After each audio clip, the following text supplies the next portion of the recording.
നമ്മൾ കഴിഞ്ഞ ദിവസം ഒരു മാങ്കോസ്റ്റൻ കാണിച്ചായിരുന്നു, അതൊന്ന് പഴുത്തില്ലായിരുന്നു. ഇന്നിപ്പം അത് കാ പഴുത്തിട്ടുണ്ടോ എന്ന് നോക്കാൻ വേണ്ടി പോവുക. കാ പഴുത്തിട്ടുണ്ടെങ്കിൽ നമുക്ക് അത് പറിക്കണം, അതിൻ്റെ വീഡിയോ എടുക്കണം, അത് കൂട്ടുകാരെ കാണിക്കണം. ഇതൊക്കെയാണ് ഇന്നത്തെ ഉദ്ദേശം. അങ്ങനെ പോവുക. നമ്മൾ വിരിയാൻ്റെ ചോട്ടിലൂടെ മാങ്കോസ്റ്റിൻ്റെ ആദ്യത്തെ മാങ്കോസ്റ്റിൻ്റെ ചോട്ടിലോട്ട് വരിക. മാങ്കോസ്റ്റൻ കാന്താരിയാ അവിടെ പഴുത്ത് വീണ. രണ്ടെണ്ണം ഏകദേശം കളറായി നിൽപ്പുണ്ട്,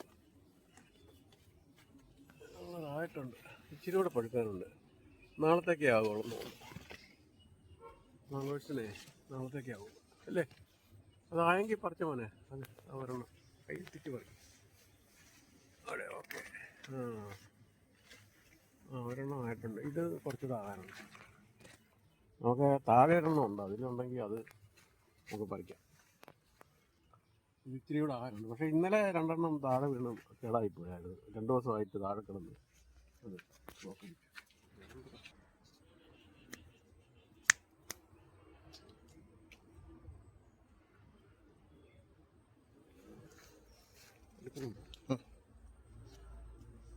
മാങ്കോസ്റ്റൻ കട്ട് ചെയ്യുക. അതിനകത്ത് മധുരം ഉണ്ടായിരിക്കും, അതായിരിക്കും എറുമ്പ് ഒന്ന് കൂട് കുത്തിയത്. അത് നമുക്ക് മാങ്കോസ്റ്റൻ ഒന്ന് മുറിച്ച് നോക്കാം കേട്ടോ. 2 എണ്ണം ഞങ്ങൾ കഴിഞ്ഞ ദിവസം മുറിച്ചെടുത്തായിരുന്നു. വീഡിയോ കാണിക്കാൻ പറ്റിയില്ല. ഇനിയിപ്പോൾ മുറിച്ചപ്പോൾ വീഡിയോ കാണിക്കാം. ഇതാണ് മാങ്കോസ്റ്റൻ. മോനെ കൊടുക്കുമായിരുന്നു.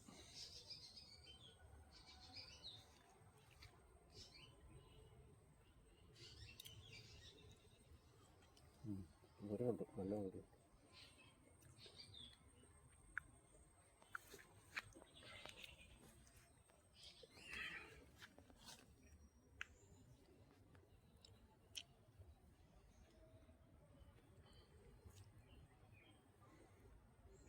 ഒരു കുരുവേ ഉള്ളൂ കേട്ടോ, കുരു വലിയ കുരുവുള്ളൂ.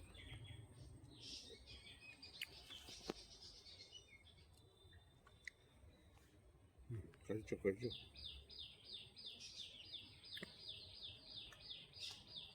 മാങ്കോസ്റ്റൻ മുറിച്ച് നിങ്ങളെല്ലാവരും കണ്ടല്ലോ, നല്ലൊരു ഫ്രൂട്ടാണ്. അത് കഴിച്ചു നോക്കി. നമ്മുടെ ഈ കുടംപുളിയിലൊക്കെ ജനിച്ചിപ്പെട്ടൊരു വൃക്ഷമാണ് ഈ മാങ്കോസ്റ്റൻ എന്ന് പറയുന്നത്. അപ്പോൾ അതുകൊണ്ട് തന്നെ ആ കറയൊക്കെ അതിനോടുള്ള ഒരു ടേസ്റ്റും ഒക്കെ ഈ മാങ്കോസ്റ്റിനുണ്ട്. പക്ഷേ അകത്തെ ആ പൾപ്പ് പോലത്തുള്ള സാധനത്തിന് നല്ല ടേസ്റ്റും നല്ല മധുരവുമാണ്. അപ്പം അടുത്തൊരു വീഡിയോ ആയിട്ട് നമുക്ക് അടുത്ത ദിവസം കാണാം. ഓക്കെ.